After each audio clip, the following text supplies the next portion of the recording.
Hello and welcome, lovely Leo. I've got your 2024 horoscope. There's a fair few things happening in 2024.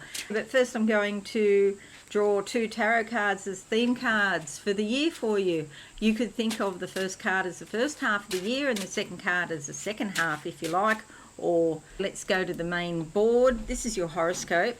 I will come to this directly, but firstly let's choose these cards. I'll close my eyes now. I'm on the beach. There's a woman walking out of the ocean. I've never seen this before. She's all dressed in white. So innocence, purity, spirituality. You're getting in touch with your feminine side. It's like you've had to be masculine in some way to get things done, and that's completely understandable.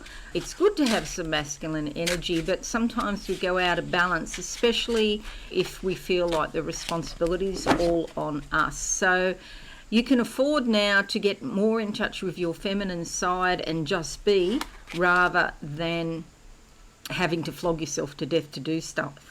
The card that comes up is the Eight of Pentacles. This is fabulous for not only your money supply but also your work, and it's some sort of spiritual work or got a spiritual inclination towards it. Okay, so good money comes to you as a result of the clever and creative work that you do. Action needs to be taken. This work's not just going to fall out of the sky, but you need to do stuff, but you will be suitably rewarded. And because you don't have to work all the time, you can then get in touch with your feminine side, and you can bring your femininity into your work through creativity as well. So that's the first half of the year. I'm getting a vibe too. There's some sort of major I want to say breakthrough, but sometimes it's a breakdown before you get to the breakthrough, if you know what I mean. And this is about realizing how you're the responsible one and how you've had to be like a man in some way, and just this weight of responsibility will be lifted from your shoulders in 2024. So the second half of the year, what do I see for you, lovely Leo? And of course, being a Leo, you naturally step into that role because Leo's like the king of the jungle, the leader. You naturally do that, but it's very easy to get out of balance. So your feminine side shows up and she wants to be more in your life, basically. The second half of the year, what do I see? What's this, like lightning coming down, like a flash out of the blue of lightning coming down, hitting the earth. It's a good thing though. It could be something positive happens and enlivens everything. It's like you feel more alive, which is a great thing. It might be a bit like, imagine getting hit by a bolt of lightning. Could seem a bit shocking, but it's like that kickstart to your heart that starts things happening, like bringing life to a new planet or an old planet even. Starting life on a planet, that's what's happening here. The card that comes up is the Two of Pentacles, a bit of a focus on your money in the second half of the year. The card itself doesn't indicate whether it's positive or negative, it doesn't indicate context. However, we can say that there's a lot of sort of aqua and green in this card, which suggests growth. You might have some sort of flash out of the blue about something you're supposed to be doing, and everything that's happened up to now is getting you ready to do this thing. Money is a key consideration around it. So that's the second half of the year. Now let's make this a bit bigger, like that, and let's put these cards here so you can focus on these cards. I don't want to chop her head off. Heads are very important generally. So I won't be talking about Mercury retrograde. It does go 3 times retrograde this year, other than to say on the 1st of January, Mercury has been retrograde and it will turn direct. This is good news because it's like starting the year afresh with clear communications and clear thoughts. So I think that is a good omen. There is a shadow period for about a week, so up to around the 7th of January, where there's still a bit of retrograde energy that is coming off. So it's still not a great time to sign contracts up until, say, the 7th. But what I have included in your horoscope is the eclipses, because for you they're very important. When there's a lunar eclipse, your rule of the sun is opposite. So this can be challenging because you have the sun opposite the moon, and it's a lunar eclipse, so the moon is more strong than usual.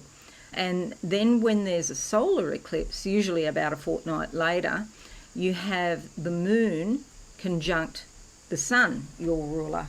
This is great news for new beginnings, as the two blend their energies together and they're much stronger together. So the first lunar eclipse we have is in March, 25th of March, and it's in Libra. This gives a shake-up to your communications. It's casting a light on promotions, marketing. It's casting a light here on your local community. Maybe there's more to do with community, or something happens in your area that's a bit turbulent where you live. It's also to do with distant family members, and by that they could be distant because you haven't seen them for a while or heard from them for a while, or they could be actually literally overseas in another country, for example. The fact it's in Libra means that all the communications you do have, it's important that they're polite and courteous. Try not to get angry, and you probably won't because it's in Libra, so it could involve Librans. It could be something about doing things in a fair way, make it fair. But there is a shake-up here, and the effects of lunar eclipses and solar eclipses can go for months. So it could actually start before the 25th of March and go for some time after it. But with eclipses, the critical time is like 3 weeks before to 3 weeks after. And this time between the 25th and the 8th, the time between the lunar eclipse and the solar eclipse, that gateway period is very important. On the 8th we have, it's very potent actually is what I'm trying to say. On the 8th we have a solar eclipse in Aries up here, opposite in your 9th house. This brings new beginnings. Sometimes it brings travel overseas or something exotic, dealing more with people that have foreign connections or are foreign themselves. We also have your North Node there, so we will have the solar eclipse, the North Node and Chiron, and they'll all be together. And this brings a lot of energy, and it's sort of saying, the North Node, it's sort of saying this is your destiny, your future, this is where you're supposed to be going. And it's in Aries, so it's probably very bold and energetic, and you're active about pursuing overseas connections. It could also indicate re-education or education at a higher level. Maybe you're thinking of some formal or structured education. It's about spirituality and philosophy as well. With Chiron is the wounded healer. At some point in your life there could have been wounds around higher education or travel or spirituality, but Chiron brings them out so that they can be healed. And this is your path, your destiny for the future is all wrapped up. You might be, as you mature, you might be doing more and more of these things: travel, education, philosophy, and more to do with foreign people.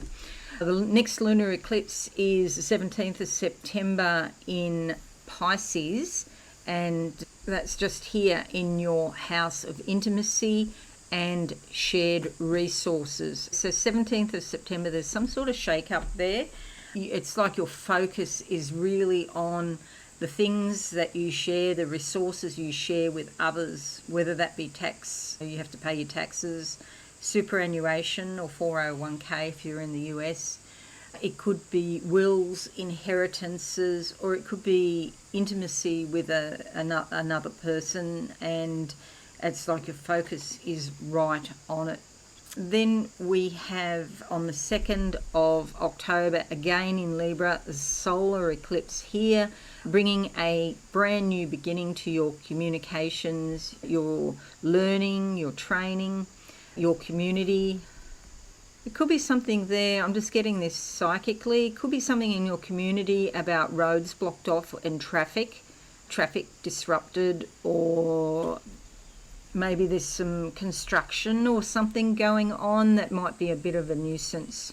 That would more likely happen in the lunar eclipse periods rather than the solar eclipse. Maybe it's finished in the solar eclipse of 8th of April or 2nd of October, getting a bit of disruption around your community in some way. But solar eclipse is just fabulous for you. You'll be moving ahead, surging in leaps and bounds. You've got your South Node there as well. This is your experience, learning from your experience, what's happened before. And that's useful, but it's not foolproof, because what's happened before doesn't necessarily indicate that it will happen again in future, but your history, what's happened in the past, is a good indicator, one indicator only, of what will happen in the future. So just getting something else. Some of you will relocate, but I don't think it's many of you. I think you just find your way around any problems rather than relocate. Then we have Pluto going into Aquarius. Now, this is pretty significant because it's in your house of significant others, very important. Your relationships are going to be absolutely transformed at a very deep level. So these are the committed, significant relationships, whether they be business or personal. It could be that a relationship could finish, or if you're in a committed long-term relationship, it could be rejuvenated anew in some way. So that's from 20th of January to the 1st of September, and then only for 6 weeks, whatever that is, 1st of September, November, 2.5 months. That's a bit longer than 6 weeks, so probably 10 weeks or 12 weeks. Yeah, 10 weeks. The 19th of November to the 8th of March, 2043. So that's 20 years. So for over a 20-year period, there's going to be huge changes. You could maybe meet somebody really significant that you marry, for example. That's just one example. But there's going to be a lot of very deep soul-searching changes around significant relationships, legalities, if you have any, or alternatively, those people you don't get on with. Now, we all have some of those. You may find that something happens so that the relationship is healed, and those people you don't get on with, something out of the blue happens. The next point to note is Jupiter is going into Gemini up here in your House of Hopes and Dreams, and it's also friends, groups and connections. This is fabulous for you socialising, and it will be from the 25th of May until the 9th of June 2025. So it spends about 12.5 months, 12.5 to 13 months there in this house. Everything that Jupiter touches, it grows. So your hopes and dreams will be modified and grow. You'll grow into them, and then you'll get new hopes and dreams, and they'll become even bigger. So I think it's fabulous, fabulous for new friends, fabulous for new groups. Maybe you'll start a group, or you join a group that really makes your heart sing. Alrighty, so that's it, lovely Leos. I hope you find this helpful. Thank you so much for listening. I just want to wish you a very Merry Christmas if you celebrate Christmas. Not everybody does. And for everybody, though, I want to wish you a very insightful, lucky and content 24. Don't forget, share this on your socials, leave a like and a comment. That would be fabulous. All the best, lovely Leos, and I'll see you all again soon. Thanks and bye for now.